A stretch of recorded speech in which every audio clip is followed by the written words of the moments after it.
பேசாம தூங்கி இருக்கலாம். நானே வந்து மாட்டிக்கிட்டனே. உன் ரத்தமும் என் ரத்தமும் கங்குவா மூவி ரிலீஸ் ஆகி கிட்டத்தட்ட வீக்கெண்ட் ஆக போய் சொல்லலாம் பார்த்துருப்பீங்க நம்ம. ஸோ அதனால் நமக்கு இந்த வீடியோ டைப் போகிறோம்னா top 5 movies similar to Kanguva but better than Kanguva. அதாவது டாப் 5 கங்குவா மாதிரி இருக்கக்கூடிய மூவிகள், ஆனால் அதோட பெட்டராக இருக்கக்கூடிய சில மூவிஸ் தான் சொல்ல போகிறேன். ஸோ இந்த லிஸ்ட்டில் கண்டிப்பாக வரக்கூடிய எல்லா மூவியுமே கொஞ்சம் நல்லாவும் பெட்டராக இருக்குது அப்படிங்கிற ஒரு நம்பிக்கையிலையும் புதுசாக இருக்குங்கிற நம்பிக்கையிலையும் கண்டிப்பாக ஸ்கிப் பண்ணாமல் பாருங்கள். This lazy river, welcome to my YouTube channel.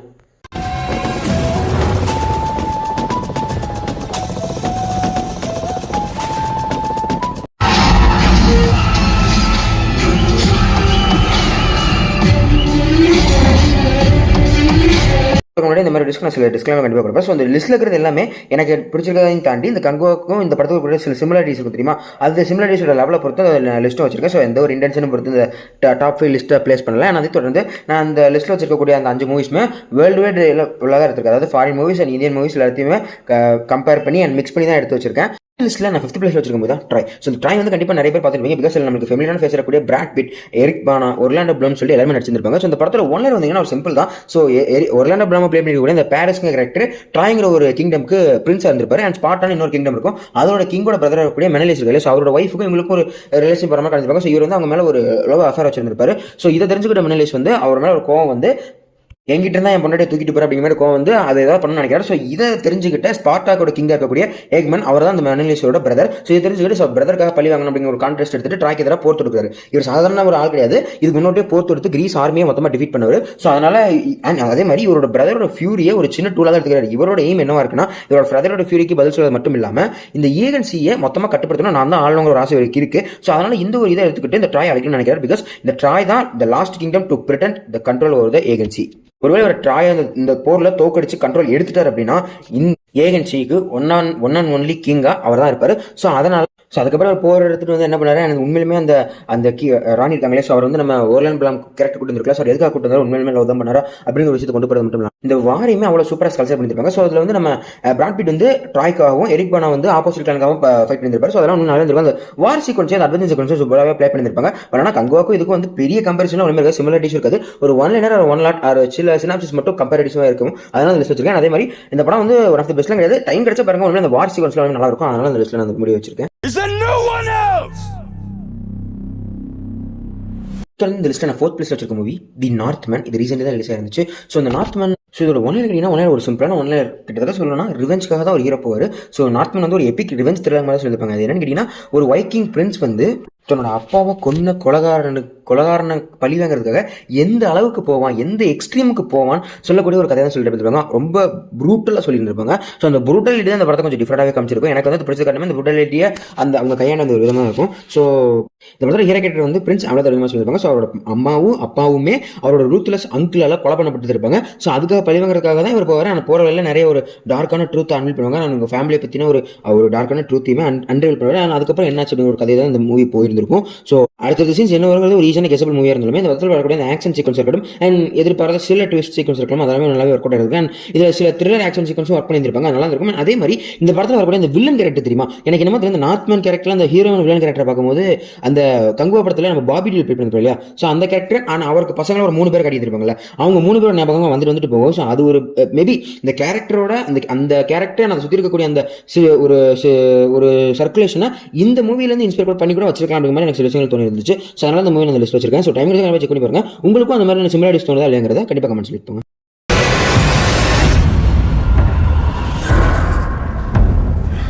I cannot escape my fate.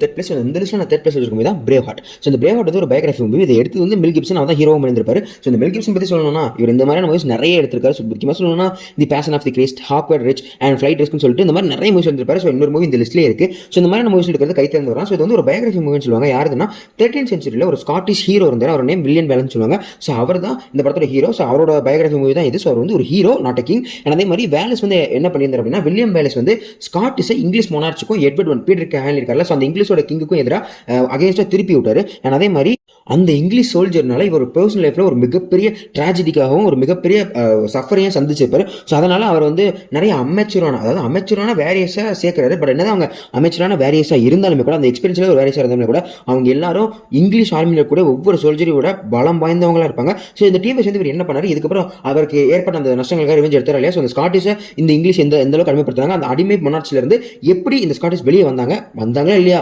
அப்படிங்கிற ஒரு கதை தான் இந்த பிரேவ் ஹார்ட் அப்படிங்கிற சொல்லலாம். ஸோ இந்த பிரேவ் ஹார்ட் மூவி உண்மையிலே ஒரு நல்ல வெல் கேப்சர்ட் மூவி மாதிரி சொல்லலாம். பட் ஆனால் இதில் இப்போ வரைக்கும் என்ன சொல்கிறாங்கன்னா, இந்த படத்தில் சொல்லப்பட்ட அந்த கதை இருக்கு தெரியுமா, அதில் சில விஷயங்களை திருத்தி பிரசன்ட்டுக்கு ஏற்ற மாதிரி மாற்றி சொல்லியிருக்கீங்க. ஸோ நீங்கள் வந்து ஒரு பயோகிராஃபி எடுக்க போறீங்கன்னா அது அதே மாதிரி சொல்லணும் அப்படிங்கிற ஒரு டாக் போயிட்டு தான் இருக்கும். ஸோ அது வேற விஷயம். பட் படமாக பார்த்தீங்கன்னா இது உண்மையிலே ஒரு நல்ல படமாக இருக்கும். அண்ட் சில இடங்களில் சில சீன்ஸ் வந்து ஒரு துரோகத்தினாலே ஒரு சின்ன கேரக்டர் வந்துட்டு போகும், அது பண்ணக்கூட ஒரு விஷயத்தினாலே நகர்த்து போகிற மாதிரி கிடைச்சிருப்பாங்க. ஸோ இந்த கங்குவா மூவிலும் அந்த மாதிரி தான் இருக்கும். ஒருத்தனோட பேராசையினால மொத்த கிளானுமே ஒரு சஃபர் ஆகக்கூடிய சிச்சுவேஷன் தான் அந்த பாஸ்ட் கல்ச்சர் எழுதிருப்பார் நம்ம சிவா. ஸோ அந்த மாதிரியான சில சிமிலாரிட்டிஸ் இருக்க தான் செய்யுது. மற்றபடி பார்த்தீங்கன்னா இது ஒரு நல்ல மூவி தான். பட் ஆனால் ஃபைட் சீக்வன்ஸ் இன்னும் கொஞ்சம் பெட்டராக இருந்திருக்கலாம், அதான் இந்த படத்தில் ஒரு மென்ஷன் சொல்லுவேன். பட் ஆனால் கண்டிப்பாக டைம் கிடைச்சி இந்த படத்தை கண்டிப்பாக செக் பண்ணி பாருங்க, ஒரு நல்ல மூவி பார்த்த ஃபீல் இருக்கும். Mel Gibson, Braveheart.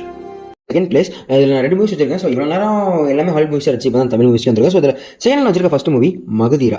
ஸோ இந்த கங்குவாங்கிற மூவி ஆரம்பிச்சதுலேருந்து இந்த படத்தோட பேர் தான் அடிபட்டுட்டே இருந்துச்சு. ஸோ பிகாஸ் இது வந்து பிரசன்ட் டைம் நடக்கக்கூடிய கதை, பாஸ்ட்டில் இருக்கக்கூடிய ஒரு ரிவெஞ்சை பிரசன்ட்டில் நம்ம ஹீரோ சரி பண்ணுற அப்படிங்கிற ஒரு ஒன்லைனில் தான் போயிருக்கும். நம்ம ராஜமௌலியோட one of the best movie அப்படின்னு சொல்லலாம்.